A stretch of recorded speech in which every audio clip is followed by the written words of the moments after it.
Hey guys, so I wanted to do a video. I still get a bunch of questions, and a lot of people have trouble believing that these things come close in. Lock the truck. But I'm going to relay an encounter that was told to me by a person, and I'll have to say person because I don't have. I've been trying to get a hold of this person. This person knows who they are, but I think I could give the details without giving anything away.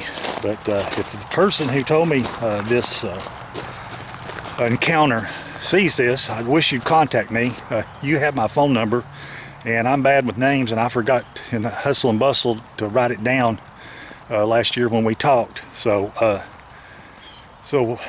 what's going on, or what the deal is I'm pretty close to an airport, to our airport, and this is a semi-rural area. I'm on the lake, and this person, they have private property that's adjacent to where we're at, and they were running, and they used this property to run on and exercise on. So I'm going to show you this right here. You can kind of see there's just a public walking track here. It's on the lake, and we're just right up from you can see the roads right up there.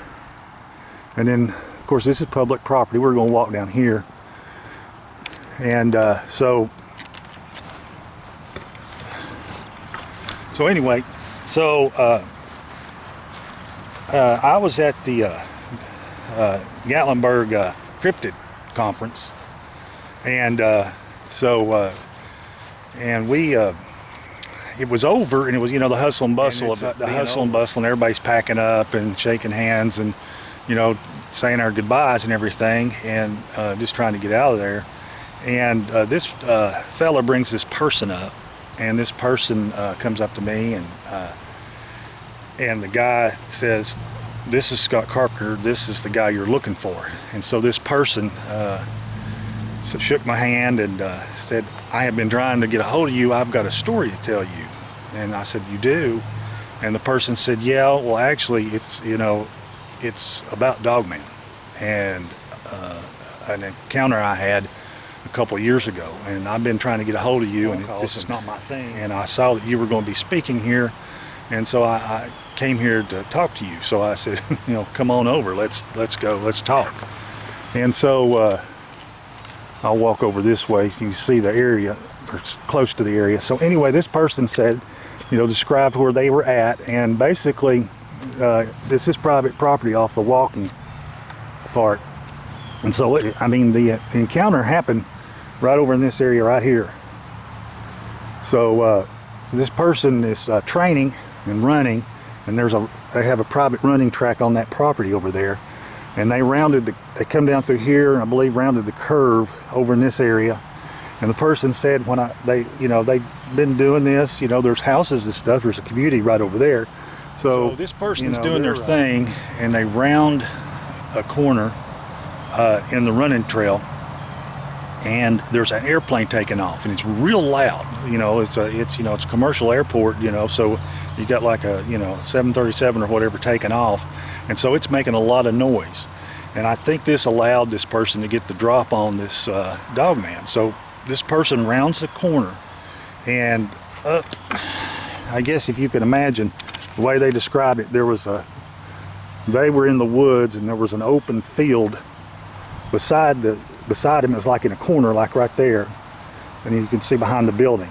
And so this Dogman was sitting there watching the airplane, and so the Dogman's watching the airplane do this thing and go overhead. And then when the airplane goes over, and the Dogman is no longer distracted, of course the person is within about 30 yards or closer, and is already starting freaking out. Turns and looks at the person, and the person it's got a shocked or surprised look on its face, and said that description wise, physical wise, it was standing on two legs. It had the lower body The legs were much like a canine, and they were bent just like a canine's were bent, except it had longer feet, and the legs had, you know, looked more, it's kind of like they were canine, but it had calves and thighs and stuff like that. It had, they described it as having the trunk, the upper body of a man or a person, because it had, chest muscles, shoulders. The arms looked more human, and had like the hands, if I remember correctly, said that they looked like raccoon hands. That they had, they weren't canine paws. They were hands, but they looked like a raccoon's hand with claws on the end of them. And then of course it had the longer snout. Looked like the traditional werewolf. And so this person's freaking out now and losing their minds. There's a fence, and the person said that the thing squatted and leapt, and it, just like you would think a dog would, and it leapt about 30 or 40 yards over the fence and into the field, and then ran across the field like into the woods. So like in this area here, it would have jumped over and then at an angle kind of up and then back into the woods. So this person's freaking out. This is, like I said, about 2 years ago. And so what this person did was they called Tennessee Wildlife, TWRA. It's Tennessee Wildlife Recreation Association. That's our game wardens here in Tennessee. Well, this person called everybody they could think of calling. They called the police, and they told this person that they were crazy. And so they got a hold of the Tennessee Wildlife Recreation Association. That's the game wardens here in Tennessee. And the wildlife officer was like, "Did you see a Sasquatch?" Because when this person started describing it, he thought that's what this person had seen. And this person said, "No, it wasn't a Sasquatch. It was this dog-looking creature. It was like a werewolf." And he told this person that they don't deal with that sort of thing, and that he was sorry, but they just don't deal with things like this. So it made this person even angrier, because he kind of hurriedly got this person off the phone, and and the more this person thought about it, the more concerned and upset this person was, because this is a community, they have animals, they have children. And this person was really upset because they have, in the community, they have children and dogs and families, and this person's just seen an 8 or 9 foot tall, for lack of a better word, dogman, werewolf, whatever you want to call it. And this person is extremely concerned, extremely upset. And this is a driven professional individual who's not going to be, told no. And so this person called back again and got a different wildlife officer. Now, here's the interesting thing about the story. At this wildlife officer, he said, this wildlife officer was very patient with the person and listened to everything this person had to say, and explained that they just didn't deal with these sort of things. They do have some organizations, they recommend people who have Sasquatch stories or Sasquatch encounters, but this type of encounter, a dogman, they don't have any expertise. And the wildlife officer was trying to get this person off the phone nicely, but was very understanding, this person said. But at the end, the wildlife officer asked this person, "I can recommend you get a hold of one person, and that person is Scott Carpenter. He knows something about these things. Try to get a hold of him, and he lives in the area." Now, I have no affiliation with the Tennessee Wildlife Recreation Association, none whatsoever.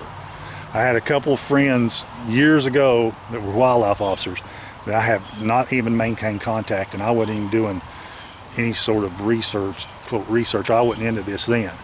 So without,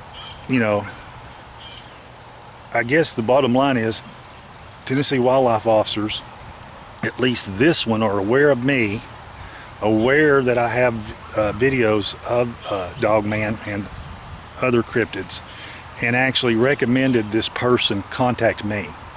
And so that's why they were at the show. So that's why they were at up there in Gatlinburg at the cryptid conference to come find me, because this person was not into cryptid, Bigfoot, and all that. And you know, there's a gazillion Scott Carpenters in the phone book, and really didn't know where to look. And then, like I said, it got a lot of publicity because of the Bigfoot conference, and saw my name as going to be a speaker, and this person came to seek me out. So I thought that was really interesting that the officials and, you know, TWRA know who I am, have watched my videos and recommended it to this person. And like I said, this is the area. You can see we're not, you know, this is this community. There's the lakes over there. You can see the fence here. There's houses and barn, and you know, this area here, and then the airport's over less than about 3/4 of a mile that far as the crow flies. So I thought I'd tell you that. A lot of people send me an email and questions and can't believe that they're this close in, that the Sasquatch and the Dogman and these other cryptids are this close to the communities, but they are.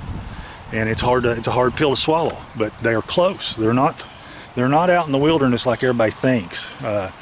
And you know, an area like this is an area that they'll live in, and then they'll dumpster dive and steal stuff, and you know, there's plenty to eat and live in here, no problem.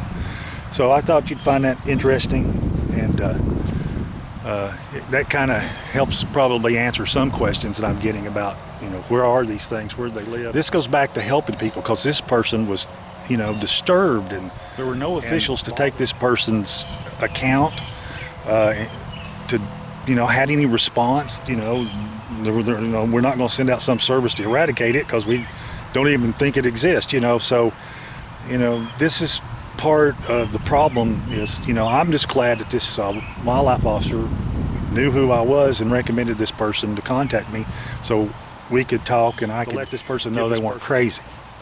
So I'm gonna wrap this up. It's supposed to be spring, but it's kind of cold, but things are starting to bloom and birds are singing. And I'll talk to you guys later. Y'all have a good day.